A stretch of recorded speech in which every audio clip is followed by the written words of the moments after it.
전능하시고 살아계셔서 저희들의 삶을 주관하시는 하나님, 이 시간 저희와 함께하여 주시니 참 감사를 드립니다. 지난 한 주간 살면서 주님 앞에 범죄함으로 살았던 것 있습니까? 저희의 허물과 잘못을 용서하시고 거룩함으로 덧입혀 주시기를 원합니다. 하나님의 뜻에 따라서 영육간 건강한 삶을 살아가기를 원합니다. 도와주시옵소서. 저희가 참으로 믿음이 없어서 하나님을 기쁘시게 해드리지 못하는 그런 삶이 되고 있음을 참으로 안타깝게 생각을 합니다. 내 안에 계신 예수 그리스도를 마음으로 온전히 믿는다면 예수님께서 하시는 일도 할 수 있다 말씀하셨고 그보다 더한 일도 할 수 있겠다라고 말씀하시는 주님, 저희가 믿음이 없어서 하나님을 기쁘시게 해드리지 못하였음을 용서하시고 담대한 믿음으로 이 험난한 세상을 이기고 나갈 수 있도록 인도하여 주시옵소서. 하나님, 저희가 하나님을 믿는다 하지만 하나님은 눈에 보이지 않고 이 세상은 참으로 크게 저희에게 보이며 감당을 하지 못하게 하는 경우가 있습니다. 아버지 하나님, 하나님 저희에게 은혜를 더하여 주셔서 이 험난한 세상을 이기고 남을 수 있는 그런 은혜를 베풀어 주시길 원합니다. 이 세상 것을 의지하지 아니하면 그것이 재앙으로 보일 때가 많이 있지만 하나님은 말씀하시기를 재앙이 아니라 평안이라고 말씀하셨고 내 길은 너희의 길과 다르고 내 생각은 너희의 생각과 다르다고 말씀하신 하나님, 저희 눈에 보이지를 않지만 저희 속에서 역사해 주시는 예수 그리스도를 온전히 믿음으로 승리하는 삶이 될 수 있도록 인도하여 주시옵소서. 성화교회를 은혜 가운데 붙들어 주시고 아버지 하나님, 교회가 하나님께서 기뻐하시는 교회로 성장해 갈 수 있도록 인도하옵소서.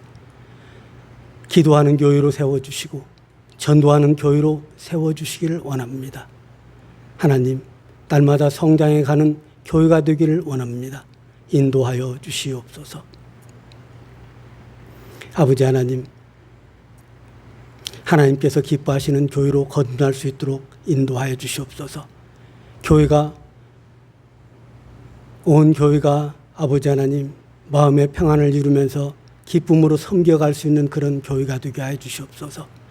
정직함을 앞세우고 진실함으로 살아갈 수 있는 저희들이 될 수 있도록 인도하여 주셔서 마음과 마음이 서로 소통될 수 있는 그런 은혜가 있도록 하나님 도와주시옵소서. 하나님 앞에 찬양을 드리는 찬양대도 이 코로나 바이러스로 인하여서 서지를 못하고 있는 그런 가운데 있습니다. 이 일 또한 속히 회복될 수 있도록 하나님 도와주시고 은혜를 덧입혀 주시옵소서. 아버지 하나님, 이 시간 말씀을 전할 목사님에게 은혜를 더하여 주셔서 성령 충만함으로 채워주시옵시고 그 말씀을 듣는 이나 또한 전하는 이가 모두 잘 듣고 그 말씀을 실천에 옮겨 살아갈 수 있는 그런 복된 말씀이 될 수 있도록 인도하여 주시옵소서. 하나님께서 순서를 통해서 영광을 받아 주시옵소서. 교회 또한 건강을 잃고 이렇게 고민하며 기도하고 있는 주님의 백성들이 있습니다. 아버지 하나님, 속히 회복될 수 있도록 인도하시고 모든 것을 주관하시는 분은 하나님이심을 늘 마음속에 잊지 말게 하시고 하나님을 의지함으로 모든 어려운 일들을 해결을 받을 수 있도록 도와주시옵소서. 마음에 평안함이 없는 이 있거든 그 마음을 하나님께서 주장하여 주셔서 온전히 믿음으로 승리하는 삶이 될 수 있도록 하나님 도와주시옵소서. 저희가 입술로만 믿음을 외치는 것이 아니라 진정한 믿음의 사람들이 될 수 있도록 인도하여 주셔서 저희를 통하여서 하나님께서 영광 받으시기에 부족하지 않도록 도와주시옵소서. 예배의 시종 주님께서 주관하여 주시기를 바라며 예수 그리스도의 이름으로 기도를 드리옵나이다. 아멘.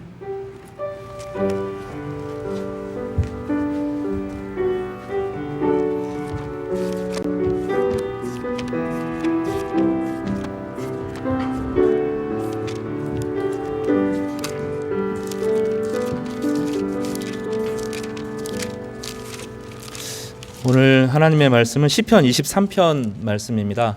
시편 23편 1절에서 6절까지 말씀인데 한 절씩 저랑 교독할까요? 시편 23편 1절에서 6절까지 말씀입니다.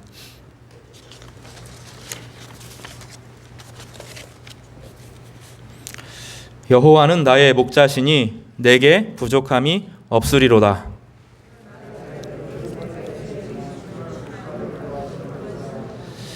내 영혼을 소생시키시고 자기 이름을 위하여 의의 길로 인도하시는도다.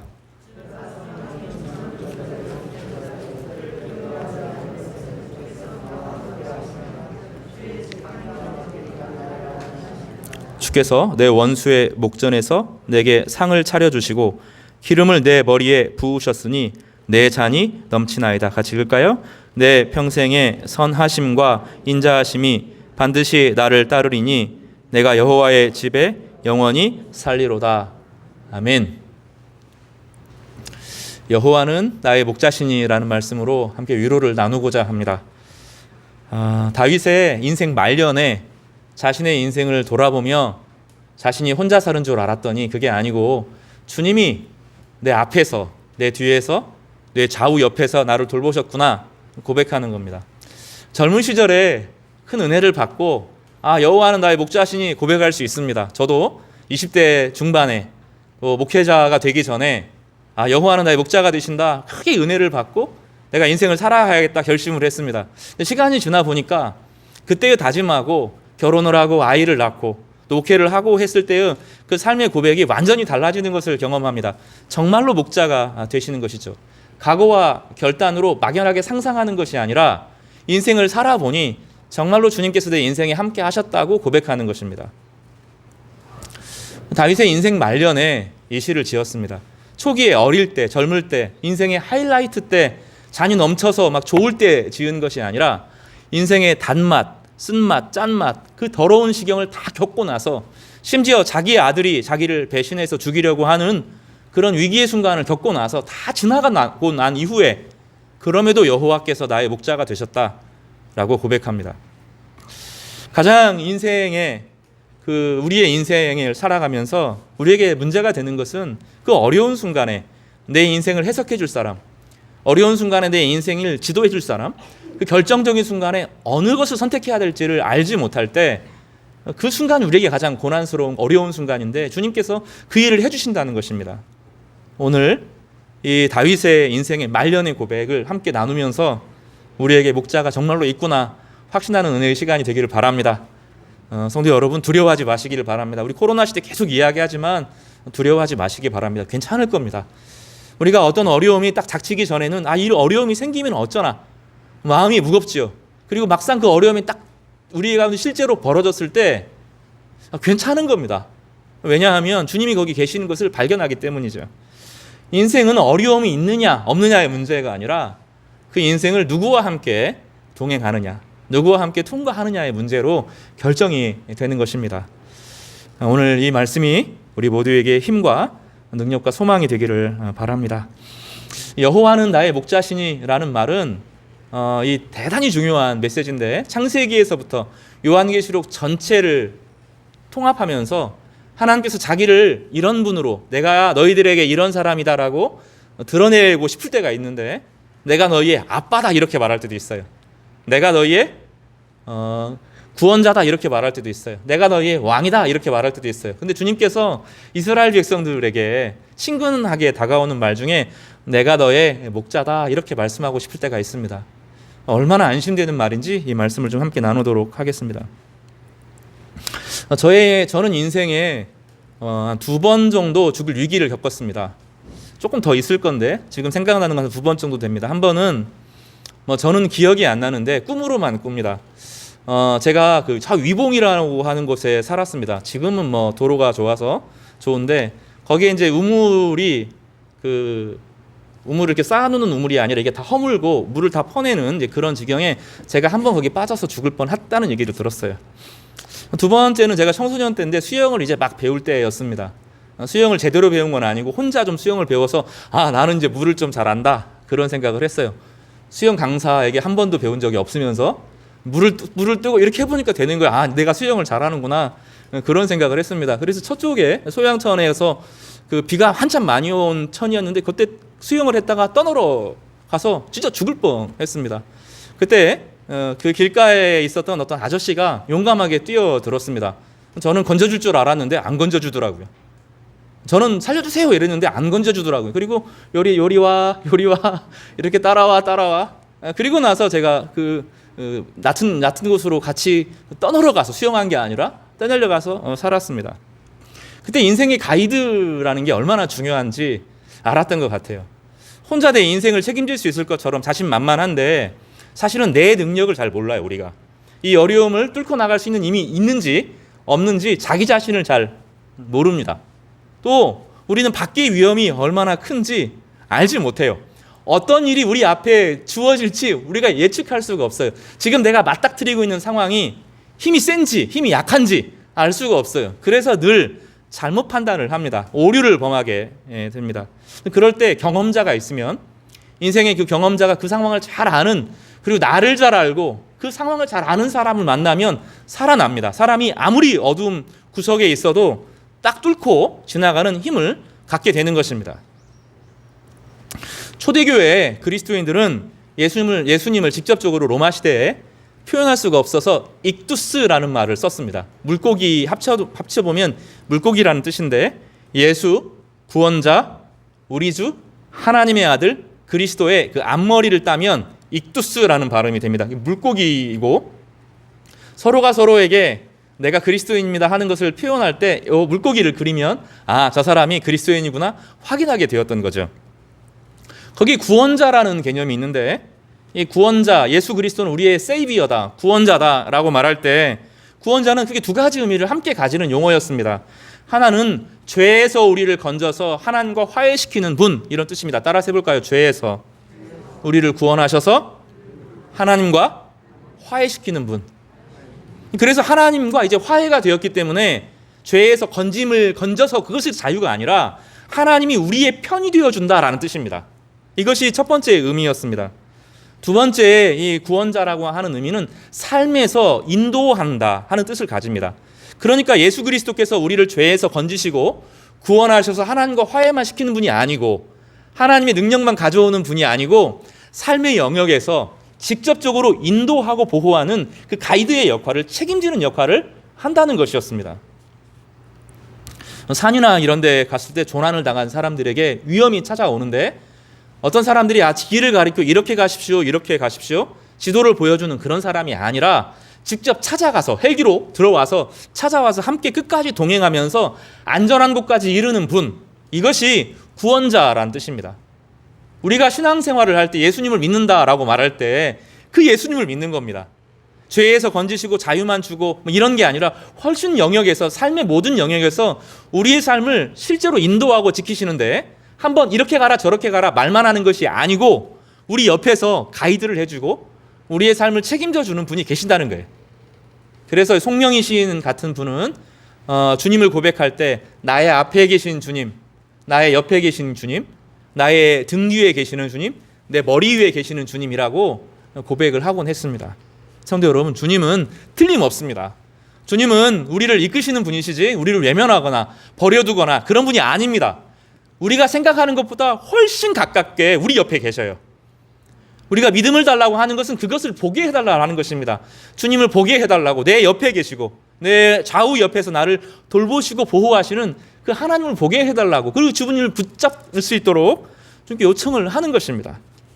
성도 여러분, 그 은혜가 오늘 이 시간에 임하기를 간절히 바랍니다.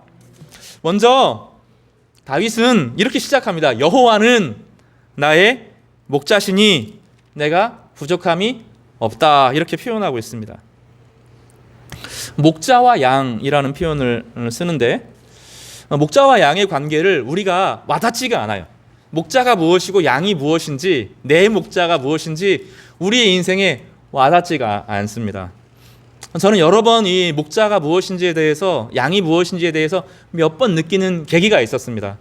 제가 이제 그 반려견이 있었는데 그 반려견과의 관계에서도 느낀 적이 있어요. 좀 달라요. 사람들과의 관계하고는 조금 다릅니다. 근데 제가 좀 목자와 양 관계를 새롭게 한번 느꼈던 경험이 있어요. 언제냐면 제가 베트남에서 단기 선교를 첫 번째로 갔을 때였습니다. 그때 저희 멤버들이 한 7명 정도 됐고 저희가 통솔하는 베트남 친구들이 한 14명 정도가 되었는데 일주일간 넘습니다. 한 열흘 정도 그 친구들이랑 함께 생활을 했습니다. 저는 그 중학교, 고등학교에서도 청소년들을 가르쳐 본 적이 있어요. 그리고 중학교, 고등학교에 가서 학교가 어렵지만 학교 생활이 참 어렵지만 그래도 이 학교에 소망이 있다는 것을 발견했는데 친구들 관계가 얼마나 끈끈한지 거기에 폭발적인 에너지가 나오는 것을 보면서 제가 반성을 많이 했어요. 교회에서 기죽어 있던 아이들이 왜 학교만 오면 방방 날라튀는지 이게 교회 교육이 뭔가 문제가 있구나 그런 생각을 한 적이 있습니다. 근데 베트남 갔을 때 그 청년들을 만나고 대학교 3학년, 4학년짜리 청년들이었는데 완전히 새로운 경험을 했습니다. 일주일이었는데 하루 만에 그 아이들이 하루 이틀 정도도 안 되는 것 같아요. 우리가 그 아이들을 대하고 사랑으로 대해주려고 하는 것을 이제 그 아이들이 느끼기 시작하는 거예요. 제가 대구에 있을 때 이제 청년들이랑 몇 사람 청년들 선생님들이랑 이제 거의 같이 가서 그 아이들을 만났는데 태권도도 가르쳐주고 찬양도 같이 하고 그랬습니다. 예수님 아는 친구들이 없었어요. 근데 그 친구들이 이틀 정도가 되니까 마음을 진짜 완전히 다 열어요. 마음을 완전히 열고 우리 같이 부족한 사람들을 전적으로 믿어줘요. 저는 그런 경험을 처음 받아봤어요. 한국에서는 한 번도 그런 경험을 한 적이 없어요. 늘 어떤 친구들을 만나더라도 탐색하고 긴장하고 두려워하고 그 과정을 가져서 신뢰 관계를 형성하는 것이 어렵거든요. 한 사람을 믿고 그 사람을 믿을 수 있을 때까지 진짜 어려운 시간을 겪어요. 그런데 만약에 어떤 것이 딱 들어오면 그 신뢰 관계가 금방 깨집니다. 그래서 우리는 늘 사람을 만나도 경계를 두고 만나요. 어느 벽이 다 있어요. 어느 정도 경계를 두고 내가 다치지 않는 만큼의 벽을 세워서 그 사람을 대하는 것이 우리의 삶의 방식입니다. 근데 베트남 친구들은 그렇지 않고 열흘 지냈는데 제 몸 같아요. 제 몸 같고 또 그 친구들이 제가 그 친구들이 완전히 용납받아서 완전히 하나가 되는 것 같은 그런 선생님이라고 부르는데 미치겠네. 그 친구들을 떠나고 다시 한국에 돌아오려고 생각을 하니까 하늘이 노랗더라고요. 그때 그 사진이 한두 장 남아있는데 그 사진을 보면 한국에 가기가 얼마나 싫었는지 그 친구들과의 관계가 얼마나 좋았는지를 보여주는 그런 장면이에요. 엄마가 된다는 거, 여러분 엄마가 될 때 아이를 10개월 동안 뱃속에 품고 삽니다. 그리고 아이가 태어나요. 아이가 태어나면 너무너무 고통스럽죠. 똥기저귀 빨고, 지금 빨지는 않지만 아이 씻기고 목욕시키고 젖 먹이고 밤마다 깨죠. 새벽마다 깨고 하니까 잠을 전혀 자지 못하고 밤새 누렇게 뜬 얼굴로 자랍니다. 그런데 아이가 엄마를 향하여서 전적으로 의존합니다. 100% 신뢰합니다. 완전히 모든 것을 딱 맡깁니다. 그래서 엄마는 그 과정을 통하여서 엄마가 됩니다. 엄마가 무슨 자격을 가지고 엄마가 되는 게 아니라 그 과정을 통하여서 고생하고 힘들지만 그 아이가 자기를 완전히 신뢰해주는, 완전히 자기하고 똑같아지는 것을 경험하면서 자녀가 되는 경험을 독특하게 하게 됩니다. 목자와 양이라고 할 때 우리가 집에서 기르는 그 강아지하고는 다른 거예요. 우리는 집에서 강아지를 기르지만 교감이 이루어집니다. 어느 정도 교감이 이루어져요. 그런데 강아지와의 교감이 한번 이루어지고 나서 얼마나 큰 상실감, 강아지가 죽거나 반려견이 죽었을 때 얼마나 큰 상실감을 경험하는지 여러분 겪어보지 못한 사람은 모릅니다. 집에서 기르는 그런 큰 강아지가 아니라 집에서 자기가 데리고 살고 하는 강아지하고 완전히 다른 경험을 하게 돼요. 목자와 양은 사람과 동물 사이에서 맺어질 수 있는 유대관계 중에서 첫 번째 아니면 두 번째로 관계되는 독특한 유대관계를 형성하게 됩니다. 사람들이 말하기는 말이라고 그래요. 말이 사람과 동물 사이에 거리감이 제일 없다고 그래요. 완전히 사람하고 밀착이 되는데 말을 한번 길러본 사람은 마음에 평안을 누린다 그래요. 정신 지체가 있거나 마음에 심각한 분열이 있는 사람들은 외국에서 유럽이나 미국에 가면 말과 생활하게 합니다. 그러면 말이 한번 관계가 형성되어지고 나면 그 사람을 전적으로 믿고 따릅니다. 전적으로 믿고 따르는 가운데 완전히 하나가 되는 그런 경험을 합니다. 나의 말이라면 다 따라요. 그러니까 워호스라고 불리는 전쟁에 갈 때 보면 막 총알이 막 쏟아지고 활이 날아가고 칼이 날아지고 1차 대전 때만 해도 총알이 있었거든요. 총알이 막 쏟아지는 곳에서 주인과 말이 혼연일체가 되어서 뛰어놉니다. 왜냐하면 말이 주인을 100% 믿어요. 거기에 의심이라고 하는 것은 전혀 없습니다. 근데 우리는 자녀와의 관계에서 그런 관계를 겪죠. 그렇지 않아요? 여러분도 부모님이면서 자녀와 자기와의 관계가 100% 신뢰하는 관계, 엄마 아빠의 말이라면 100% 믿고 완전히 신뢰하는 그런 단계를 겪으셨죠. 그 경험이 어렵지만 자기를 아빠가 되게 하고 엄마가 되게 하지 않으셨어요? 그런데 엄마 어느 순간 아이와 부모님 다 똑같아요. 아이와 자녀 사이에 믿지 못하는 부분이 들어오지 않아요? 그렇죠. 사춘기가 들어서면 이 간격이 확 벌어지죠. 아이가 거짓말을 하기 시작하고 아이가 깨닫습니다. 우리 부모님이 다 정직한 것은 아니다 하는 것도 깨달아요. 근데 어릴 때 아이들은 안 그렇죠. 우리 엄마 아빠가 세상에서 최고고, 그렇지 않아요? 엄마 아빠 말이라면 뭐 세상에서 다 이루어지고 이런 경험을 하지요. 그것보다 더 심한 관계가 목자와 양 관계입니다. 한번 목자가 양을 시키고 양이 목자를 신뢰하게 되면 100% 믿습니다. 양은 1%의 의심도 없이 100% 목자를 딱 의지합니다. 여호와는 나의 목자시니라고 말할 때 다윗은 자신의 인생으로 하나님을 고백하는 말을 찾아요. 인생이 말년에 하나님이 나에게 어떠한 분이었지? 하나님이 내 인생에 어떠한 분이었지? 생각하고 묵상하는데 그 단어가 딱 떠오르는 거예요. 다윗은 목동이었잖아요. 목동이었고 양떼를 지키는 경험이 있었거든요. 양떼를 지키면서 양떼를 주시해서 봅니다. 목자들이 진짜 예민해야 됩니다. 어린아이들을 유치원 선생님들이 아이들을 데리고 가면서 그 아이들 하나하나를 챙기면서 혼자 못하니까 여러 사람이 챙겨서 조금만 한눈 팔면 바로 사고가 나거든요. 그러니까 정말로 위험한 직업이죠. 아이들 데리고 어디 간다는 건 훨씬 위험한 것이다. 근데 양떼는 좀 다르죠. 양떼는 초원에 풀어놓기 때문에 한 곳에 있지가 않아요. 초원에 이렇게 풀어 있으면서 양떼들이 흩어 있습니다. 양떼들은 눈이 안 좋아요. 사냥하고 달라서 양은 눈이 좋지 않기 때문에 자기 시야 안에서만 이렇게 봅니다. 그리고 좀 경험이 많은 큰 양이 이렇게 살피면서 이렇게 보죠. 그리고 풀을 먹습니다. 풀을 막 뜯어 먹죠. 먹지만 한꺼번에 다 소화시키지 않고 어떻게 해요? 되새김질하죠. 왜 되새김질합니까? 먹어두고 혹시 늑대나 양이나 늑대나 사자나 이런 게 찾아오면 빨리 도망가야 되죠. 도망가서 나중에 혼자 있을 때 씹어 먹는 다를 다시 토해내서 먹을 수밖에 없이 불안한 거죠. 그 양떼들이 불안한 것을 이제 목자가 다 책임을 집니다. 사람에게 길들여진 양은 사냥하고 달라요. 산 염소하고 완전히 다릅니다. 사람에게 길들여진 양은 혼자 아무것도 할 수 없어요. 시야도 좁고 불안하고 두렵고 감각도 둔해져서 이제 목자 전체에게 의존할 수밖에 없어요. 그럴 수밖에 없지 않겠어요? 그래서 그 양떼는 풀을 먹지만 편안하게 먹어요. 왜냐하면 목자가 알려준다는 걸 알기 때문이에요. 어떤 위험이 있고 상황이 문제가 생기면 목자가 거기에 즉각적으로 달려간다는 것을 아는 겁니다. 그래서 풀을 뜯어 먹습니다. 물을 마십니다. 그동안 목자는 무엇을 합니까? 양떼를 세세하게 지키기 시작합니다. 하나하나를 잘 살펴봅니다. 그리고 한 마리가 지금 없으면 난리가 심장이 콩당콩당 뜁니다. 근데 그 큰 양 뒤에 이렇게 딱 숨어 있는 걸 보면서 안심을 하는 거죠. 안심을 하는 겁니다. 이게 목자의 태도입니다. 양은 전적으로 그 목자를 신뢰합니다. 다윗이 생각할 때 자신의 하나님은 그런 분이었다는 거예요. 자기 혼자 인생의 고민을 끙끙끙거리고 내 인생의 고민을 내가 다 하면서 어떻게 먹고 살아야 되지? 내 인생을 어떻게 책임져야지? 이 문제를 어떻게 풀어야 되지? 고민을 하는 줄 알았어요. 다윗의 인생에 그런 순간들이 많았어요. 사울에게 쫓겨서 광야 생활하는 동안에 그의 마음이 얼마나 불안했는지를 오늘 본문에서 소생한다라는 표현을 쓸 정도로 그의 마음이 극도로 낙담되고 괴롭고 슬픈 시절이 다윗에게 있었어요. 너무 불안하고 그래서 나발의 사건 같이 그 자기가 책임져야 될 600명의 사람들이 있는데 그 사람들에게 향한 먹을 것을 주지 않을 때 약속을 해놓고 그 안에 관습법 안에서 약속을 해놓고서 그걸 딱 거절할 때 다윗의 마음이 너무너무 분노가 치밀어 올라서 그 나발을 죽이려고 할 때까지.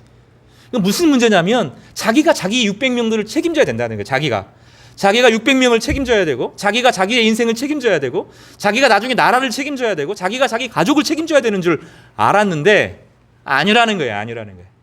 다윗이 인생을 돌아보고 생각하니까 자기 인생에 가장 어려운 순간에 자기보다 훨씬 더 자기 문제를 가지고 끌어안고 아파하셨던 목자가 있었다는 거예요. 사랑하는 성도 여러분, 진실로 우리에게 목자가 있습니다. 내가 고민하는 거 내 시야의 안에서 전부인 것처럼 보여서 잘 보지 못하니까 끙끙 앓아갖고 나 이게 죽었구나, 나는 이건 못 뚫어 나가는, 나는 이거 실패했구나.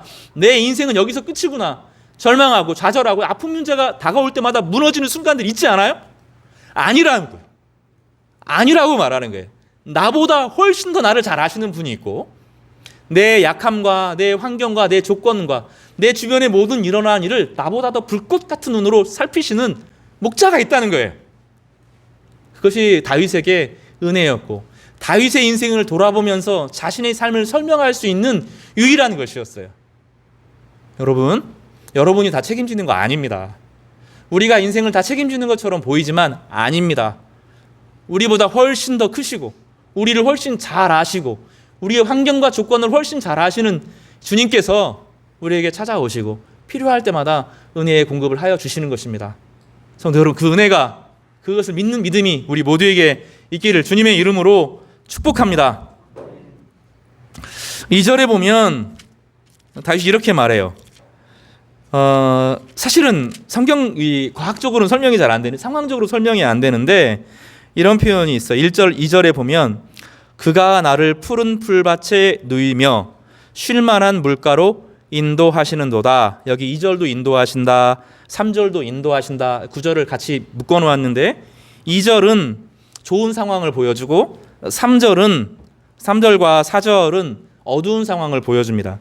2절에 보면 푸른 풀밭에 누이고 쉴만한 물가로 인도한다 이렇게 되어 있죠. 푸른 풀밭에 누인다. 다시 말씀드리지만 광야에서, 초원에서 육식동물은 누워서 잡니다. 육식동물은 누워서 잡니다. 그런데 초식동물은 절대로 눕지 않습니다. 이해가 되시죠? 무슨 상황인지 이해가 되시죠? 초식동물은 가만히 평온한, 우리가 생각할 때 착각하는 거예요. 세렝게티의 얼룩말이 풀밭에서 풀을 뜯어먹고 있는 모습이 참 평온하다 이렇게 보이는데 평온하지 않습니다. 풀을 뜯어먹으면서 잔뜩 긴장해 있죠. 사실은 하나 먹는데 한번 먹으면서 이렇게 보는 거예요. 이렇게 잔뜩 긴장해 있고, 코로는 뭐예요? 냄새를 계속 맡죠. 바람이 지금 어디서 불러, 거기에 혹시 사자의 냄새, 하이에나의 냄새, 이런 냄새들이 들려오는가 잔뜩 긴장하고 있는 거예요. 겉은 평온해 보이는데 사실은 잔뜩 긴장해 있어요. 저는 좀 반대인 것 같아요. 저는 좀 긴장해 보이고, 저는 잔뜩 곤두서 있는 것처럼 보이는데 안에 들어가 보면 아니에요. 안에 들어가 보면 괜찮아요. 저는 별로 겁이 안 나요. 괜찮아요. 사실은 이 다윗의 고백이 말이 안 되는 고백이에요. 양이 있는데 푸른 풀밭에 자고 있어요. 누워서 자고 있어요. 상상이 돼요? 이건 안 되는 거예요. 이 이야기를 들으면 다른 목자들이 이게 무슨 소리야 이렇게 말하는 거예요. 그런데 다윗이 양떼를 칠 때 양떼들이 다윗에게 완전히 신뢰하고, 다윗은 양떼를 목숨을 걸고 지켰기 때문에 이 양떼들이 안심했다는 거예요. 어느 정도로 안심을 해요? 누워서 잘 만큼 안심이 됐다고요. 우리 안에 불안이 들어오기 시작하면 어느 순간 잠이 사라집니다. 나이가 들어서 잠이 사라지기도 하지만, 또 생활 리듬이 깨어져서 잠이 사라지기도 하지만, 마음의 불안을 가만히 두면 어느 순간 그 불안이 내 마음을 잠식하기 시작합니다. 어릴 때는 육체가 힘이 세어서 불안을 이길 수가 있어요. 나이가 들면서 몸이 약해지고 정신이 힘들어지면 점점점 이 불안을 이기지 못합니다. 나이듦이 그렇게 무섭고 어려운 거예요. 그 육체가 이기지 못하는 어떤 수준에 다다르게 되면서 몸이 견딜 수가 없는 그런 지경에 다다르게 됩니다. 그러면 잠을 잃어버리게 됩니다. 이것은 빈곤의 악순환이어서 자고 싶어도 자지 못하는 상황이 벌어집니다. 어르신들이 잠 못 자는 것 때문에 고생하는 분들이 많이 있습니다. 젊을 때 어떤 사람은 잠을 못 잡니다. 내 인생을 생각해 보면 너무 불안해요. 자녀들의 고민, 부부관계, 경제적인 어려움, 앞에 상사와의 문제, 이 문제를 어떻게 풀어야 될지를 모르는 것들, 또 어떤 때는 지금은 괜찮은데 내일은 괜찮을까, 이런 마음이 내 안에 한번 잠식하기 시작하면 내 영혼이 마비가 되고 마치 독침에 맞은 것처럼 삶이 무너지는 경험을 하게 되는 것입니다. 그러면 쉼을 잃어버리게 됩니다. 그 다윗이 가만히 생각해 보니까 그러지 않아도 됐다는 거예요. 다윗이 인생의 고백이, 중요한 고백들이 그런 고백이 많아요. 밤에 자고 아침에 깬다는 거예요. 밤에 자고 아침에 깨고. 단순하지가 않아요. 이게 왜 단순하지가 않아요? 사울이 언제든지 쳐들어올 수 있기 때문이에요. 외부의 적들이 얼마든지 쳐들어올 수 있기 때문에 사실은 잘 수가 없어요. 그런데 다윗은 밤에 잠을 잤다는 거예요. 하나님께서 보호하셨다는 거예요. 하나님께서 내 인생에 잠을 주시고 안식을 주셨다는 거예요. 그래서 밤에는 자고 아침에는 깨고 열심히 일하면서 살았다는 겁니다. 그것은 자신의 힘과 능력이 아니라 자신보다 훨씬 크신, 그러나 자신을 너무너무 잘 아시는 하나님께서 그 삶을 이끌고 보호하셨다라고 하는 엄청난 삶의 고백이 이 안에 흠뻑 담겨 있는 것입니다. 성도 여러분, 괜찮습니다. 삶의 불안과 두려움들이 다가오지만 그 문제가 완전히 선하게 아름답게 해결된다는 그런 문제가 아니고, 나와 함께 그 문제를 책임지시고 나보다 먼저 그 문제를 아시고 나의 모든 삶의 어려움들을 경험해 보시고 우리와 함께 하시는 예수님이 내 옆에서 함께 계시면서 함께 책임져 주신다고요. 우리 삶을 인도하시고 보호하신다고 약속하고 계십니다. 성도 여러분, 이 은혜가 있기를 바랍니다. 여기 보면 그 3절에 넘어가면 이제 구체적으로 더 깊은 이야기를 하는데, 2절에서 인도하신다 이런 표현을 썼는데 3절에서도 의의 길로 인도하신다 이렇게 고백하고 있죠. 근데 거기에 뭐라고 되어 있냐면 내 영혼을 소생시킨다 이런 표현이 되어 있어요. 소생이라는 단어는 드문 단어입니다. 구약 성경에 참 드물게 나오는 단어입니다. 소생은 다 죽었던 것이 살아나는 것을 말합니다. 겨우겨우 견디고 있다가 버텨내는 것이 아니라 인생이 완전히 무너져서 삶의 끈을 놓아버렸을 때처럼, 그럴 때가 있잖아요. 의식을 놓아버리고 이제는 안 되겠구나. 절망과 좌절이 내 안에 들어오는데 방어할 힘이 없는 상태가 있어요. 우리가 이 고백을 통해서 무엇을 알아야 되냐면 신앙생활 하는데 그런 단계가 있다는 거예요. 다윗이 항상 말씀을 붙잡고 항상 승승장구하는 것은 아니었습니다. 다윗은 사울에게 쫓겨서 2번이나 블레셋 왕에게 자신의 인생을 의탁할 때가 있었습니다. 한 번은 그 블레셋 왕이 사울에게 너무 쫓겨서 죽겠구나 싶어서 블레셋 왕에게 자신을 의탁하면서 낌새를 딱 보니까 이 사람들이 나를 죽이려고 하는구나. 낌새를 챘어요.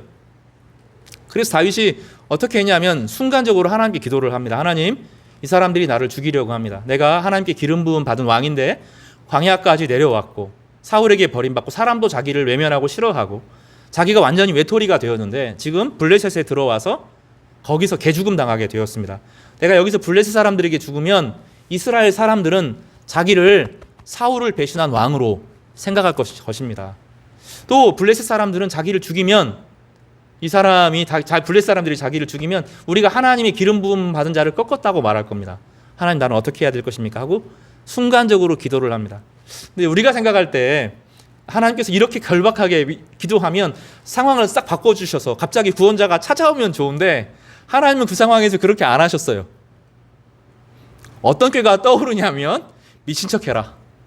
그래서 침을 질질 흘리고 와 미친 척하면서 막 소리를 지르고 그렇게 했어요. 그럼 죽이면 되는데 저는 미쳤네 하고 블레셋 사람들이 놓아주는 경험을 했습니다.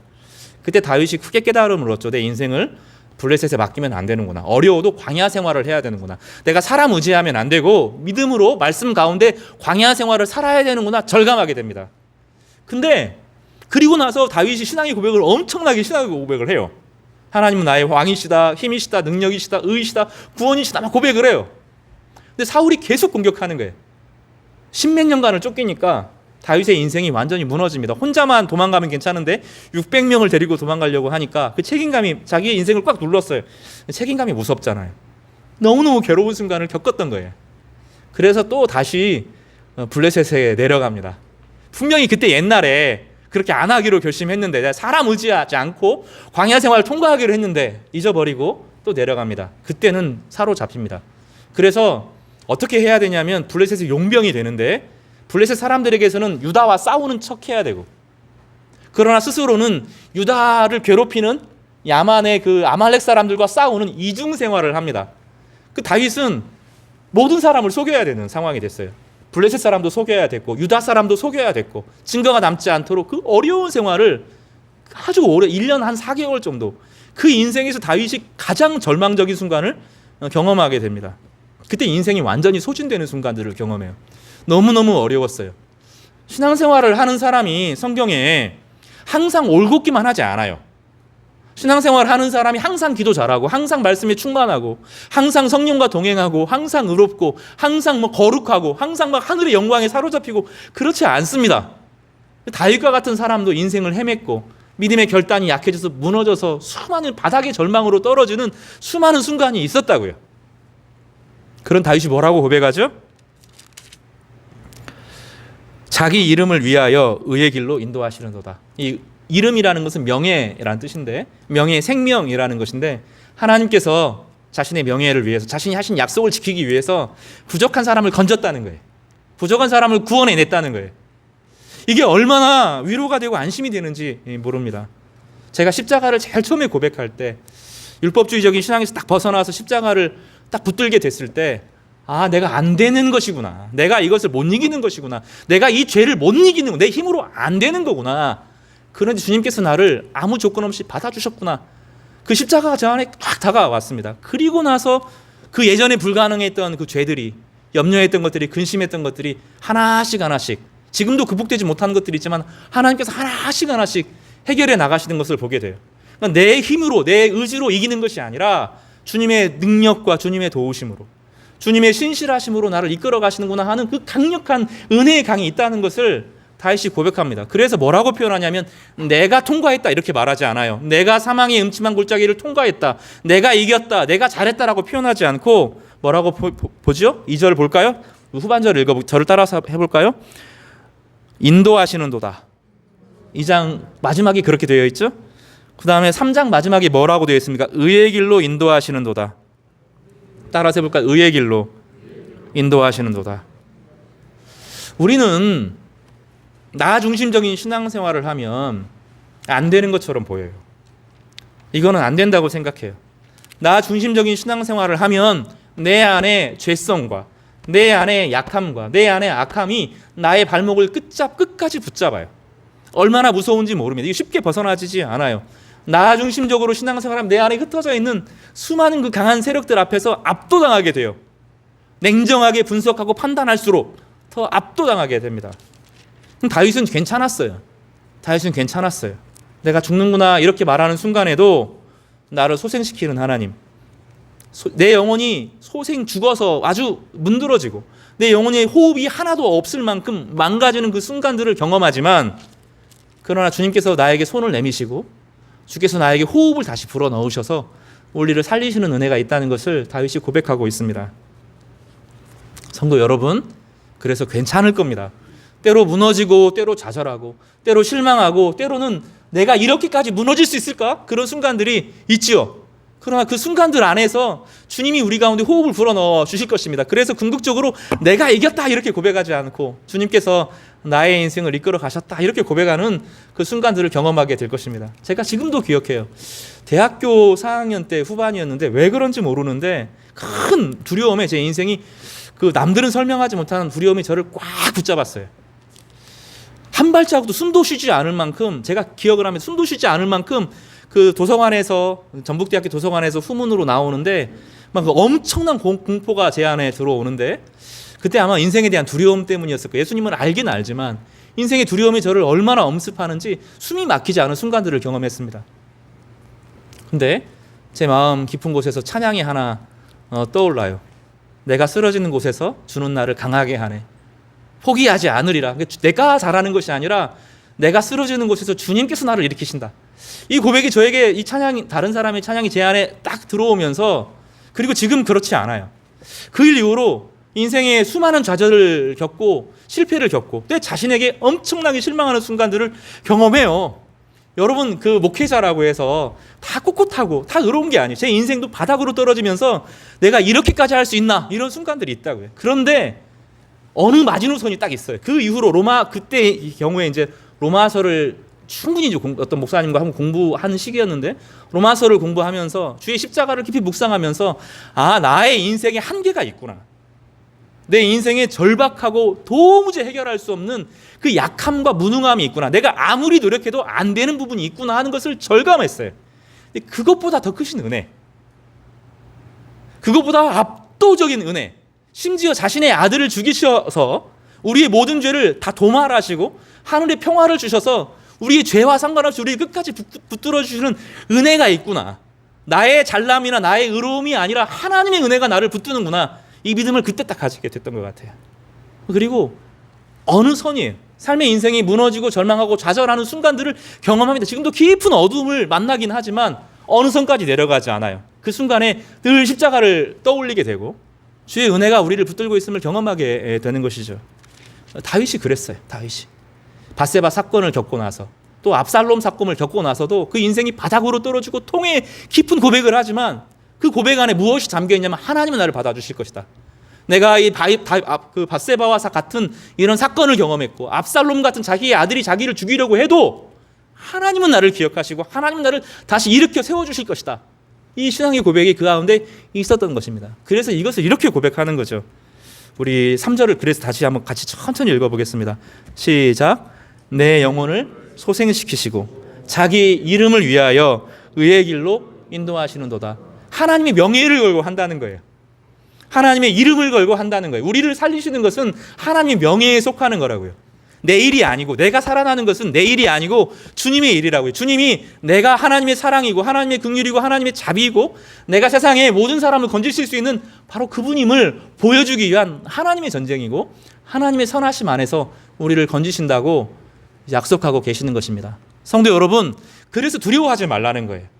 내 인생을 내가 책임지는 것이 아니고 내 인생을 내가 모든 것을 담당해야 되는 것이 아니라고요. 하나님이 계셔요. 하나님 우리를 건지시기를 원하고 하나님은 목자처럼 우리를 보호하시고 하나님이 우리보다 훨씬 더 우리 인생에 세밀하게 훨씬 더 우리를 보호하시고 지키시는 거예요. 양은 못 본다고요. 그러나 하나님은 보시고 계시고 목자처럼 우리를 돌보신다고 약속하고 계시는 것입니다. 두려워하지 않는 성품 되시기를 주님의 이름으로 축복합니다. 아마 4절까지만 저희가 좀 묵상을 하겠습니다. 내가 사망의 음침한 골짜기로 다닐지라도, 두 가지 여기서 해를 두려워 않는다 이렇게 표현하는데 여기서 신앙생활을 다시 생각해 보게 됩니다. 예수님 믿으면 사망의 음침한 골짜기 없다, 아니라는 거예요. 주님을 따르는 인생의 절망과 어두움과 괴로움이 없는 게 아니라는 거예요. 사망의 음침한 골짜기, 남들은 이해할 수 없는 때로는 병의 깊은 구렁텅이도 있을 수 있고 사업의 깊은 실패를 만나기도 합니다. 믿었던 사람에게 배신당하기도 하고 자녀들과 관계가 틀어지기도 하고 부모와의 관계가 나빠지기도 하고 가족 관계가 너무 어려워지기도 하고 또 삶에서 인생에서 예상치 못한 어려움 앞에서 꼬꾸러지는 그런 순간들을 경험할 수 있다는 거예요. 우리는 예수님 믿으면 만사형 통해서 어떤 어려움도 없기를 바라요. 그러나 지난번에도 말씀드렸던 것처럼 빚만 계속되는 곳은 사막이지 그것은 낙원이 될 수 없습니다. 우리 인생에 우리 인간은 인간이어서 때로는 어려움도 겪고 좌절도 겪고 실망도 겪습니다. 그 어려움과 좌절과 실망을 딛고 일어서서 풍성하고 아름답고 건강한 인간다운 사람, 하나님을 배우는 사람으로 변해가는 것이지 어떤 어려움이 없는 게 아니에요. 다윗을 인생을 보면 그의 인생에 너무 상상할 수 없는 어려움이 있었습니다. 나중에 인생의 후반기에 요압과 같은 자기의 오른팔이 자기를 배신하는 경험을 했습니다. 그의 인생의 마지막 순간에도 수많은 괴로움들이 그에게 다가왔습니다. 처음부터 끝까지 다윗의 인생의 어려움이 꽉 찼어요. 고난으로 가득 찬 인생이었어요. 충성을 다했던 사울 왕에게 배신당했어요. 그 자기가 구해 주었던 사람들이 자기를 배신하고 사울에게 팔아넘기는 순간들도 여러 번 겪었습니다. 그는 자신의 동족들, 자신의 친구들을 지키지 못할 때도 있었고 블레셋에 내려가서 전쟁에 참여하려고 나가는 순간 자신의 가족들을 다 빼앗기서 아말렉 사람들이 자신의 가족들을 포로로 끌고 가는데 어디에 있는지도 모르는, 그래서 어디로 가야 될지 모르는 정처 없는 순간들도 경험했습니다. 사망의 음침한 골짜기들이 다윗에게 많았습니다. 그러나 다윗이 하는 고백은 무엇이냐면 해를 두려워하지 않는다는 거예요. 그러니까 우리가 어려움 앞에서 너무 막 발발거리면서 이런 어려움이 나에게 닥치면 어떻게 할까? 우리 두렵잖아요. 그래서 그 두려움을 겪지 않기 위해서 몸부림치면서 때로는 거짓말을 쓰기도 하고 모면해보기 위해서 핑계를 대기도 하고 모략을 꾸미기도 하고 여러 가지 방법을 쓰는데 다시는 그럴 필요가 없다는 거예요. 내가 인생의 그 깊은 어두움과 절망과 좌절을 만날 때도 괜찮다는 겁니다. 왜냐하면 주께서 나와 함께 하시기 때문이다, 이렇게 고백해요. 나와 함께 하신다는 것이 시편 23편 중심에 딱 있는 말입니다. 따라서 해볼까? 주께서 나와 함께 하심이라. 괜찮다는 거예요. 어려움이 있어도 괜찮다는 거예요. 거기서 죽을 것 같은, 남들이 볼 때는 죽을 것 같은데 남들이 볼 때는 안 될 것 같은데 괜찮다는 거예요. 왜냐하면 주님이 거기 계시기 때문에 그래요. 주님이 위로하시고 회복시켜주시고 치료하시면서 그 어려움을 겪을 때보다 훨씬 더 풍성한 사람으로 바꾸어 주실 것이기 때문입니다. 그리고 두 가지를 제시하는데 하나는 지팡이고 하나는 막대기입니다. 지팡이는 목자가 가지고 있는 큰 거예요. 큰 지팡이입니다. 우리가 생각하면 이 지팡이는 모세의 그림을 떠올릴 때 그 지팡이를 생각하면 됩니다. 그 지팡이를 표현할 때 단지 목자의 지팡이만을 상징하는 것은 아닙니다. 여기서 지팡이라고 하는 것은 대단히 큰 상징적인 의미를 가지는데 다윗의 지팡이 이전에 모세의 지팡이를 상징합니다. 모세의 지팡이는 하나님의 말씀을 의지하는 삶을 말해요. 모세가 지팡이를 가지고 목자 생활을 할 때가 있었죠. 그때 하나님께서 모세를 부르셨어요. 모세가 하나님을 신뢰하지 못했어요. 그러니까 하나님께서 뭐라고 말하냐면 지팡이를 던지라 그랬어요. 지팡이가 어떻게 되죠? 뱀이 되었어요. 하나님께서 그 머리를 잡으라 할 때 머리를 잡으니 뱀이 어떻게 됐어요? 다시 지팡이로 돌아갔어요. 이 지팡이는 하나님을 의지하는 삶이 뱀을 잡는다. 그 악한 세력들을 이기는 힘과 능력을 공급한다는 것을 보여주고, 그래서 이 지팡이는 율법을 상징해요. 하나님의 말씀을 상징하는 것이 지팡이입니다. 이 지팡이는 하나님의 말씀으로 자기를 교훈했다라는 뜻이에요. 그리고 모세의 삶을 이끄시고 모세를 통하여서 이스라엘 백성 전체를 40년간 광야에서 넉넉하게 이기실 하나님께서 자기의 지팡이가 되어주시고 자기를 보호하신다, 그런 의미를 갖습니다. 이 막대기는 공격용 도구입니다. 목자들은 두 가지를 가지고 있었는데 지팡이를 가지고 있었고 한편으로는 작은 막대기를 가지고 있었어요. 작은 막대기는 뭉퉁거려서 손잡이는 얇은데 뒤에는 굵어서 나무로 되어 있는 손도끼 같이 생겼습니다. 이 막대기 같은 경우는 다윗이 골리앗과 싸울 때 물맷돌과 더불어서 함께 가지고 있었던 호신용 도구였습니다.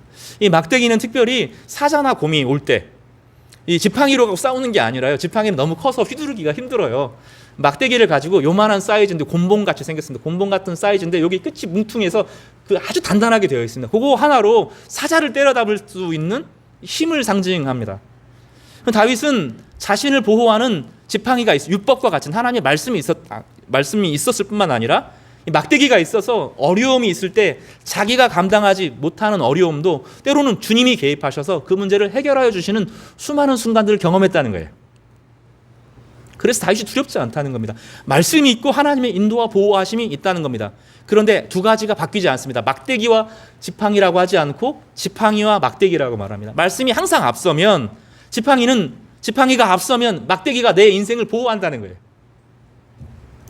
우리가 하나님과 깊은 관계를 가지면서 기도의 삶을 살아가야 될, 하나님께 예민해야 될 이유는 이 양이 스스로를 지킬 수 없지만 양은 항상 자기를 지키는 것이 아니라 목자가 지금 어떻게 반응하는지, 목자가 지금 기분이 좋은지, 목자가 긴장하고 있는지, 목자가 지금 어떤 톤으로 이야기하는지, 목자가 지금 어떤 후 하는지 워 하는지, 이 소리에 예민하면 그 어려움이 아무리 어려워도 통과한다는 것을 경험했다는 것이죠.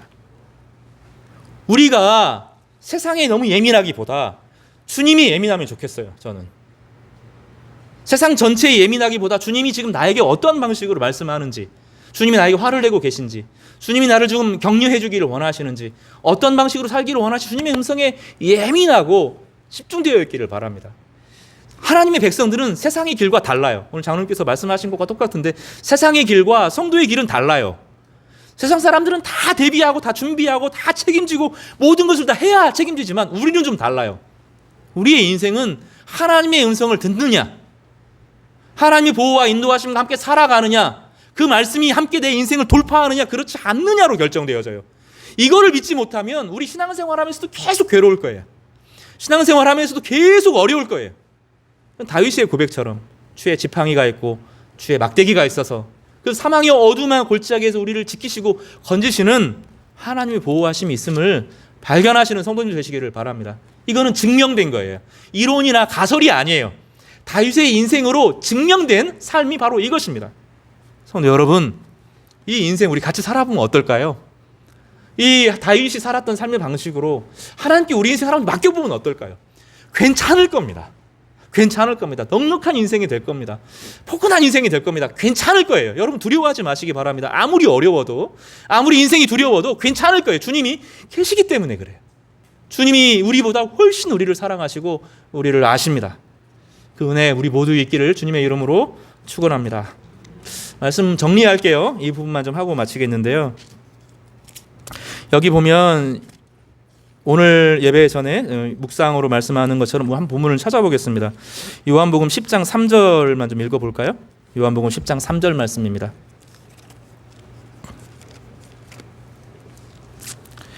10장 3절 말씀 같이 읽어보겠습니다. 찾으셨으면 한 목소리로 읽을까요? 시작. 문지기는 그를 위하여 문을 열고 양은 그의 음성을 듣나니 그가 자기 양의 이름을 각각 불러 인도하여 내느니라. 여기서 이름을 불러내신다 그랬죠. 그것은 목자와 양 관계가 얼마나 친밀한지를 보여주는 거예요. 다시 말씀드리지만 이 관계는 세상에 없어요. 세상에서 목자와 양만 아는 관계입니다. 너무너무 깊어서 양은 목자에게 자신의 인생을 전체로 완전히 맡기는 관계이고, 목자는 그 양 한 마리 한 마리를 여러 사람 중에 하나로 보는 게 아니라 그 한 사람을 알아요. 그 하나의 특징과 개성과 모든 것을 다 파악하고 있어요. 아시는 거죠. 이름을 불러내신다고 그랬어요.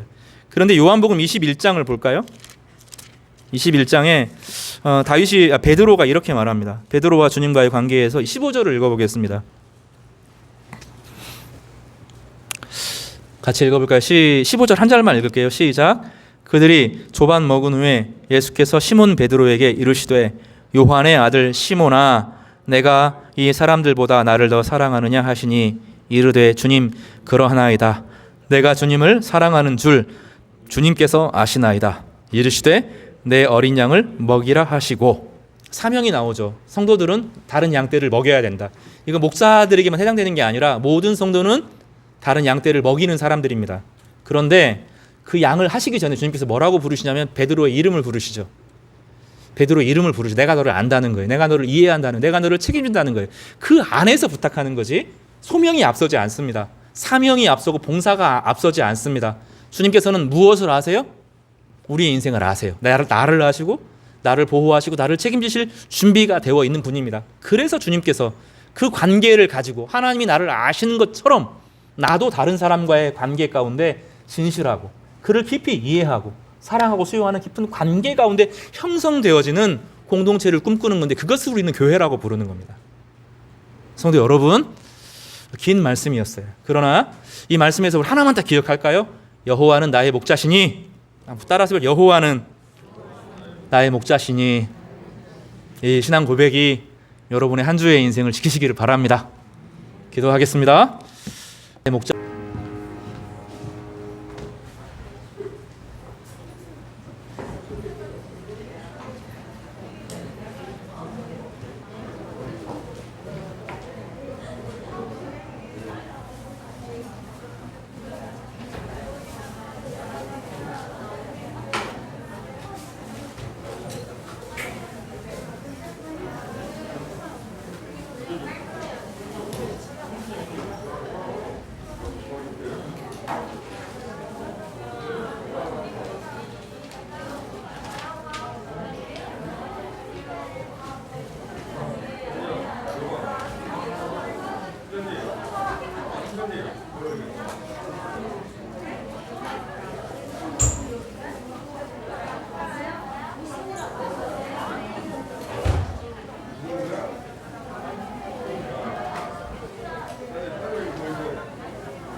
내가 나쁜 게 무슨 문까지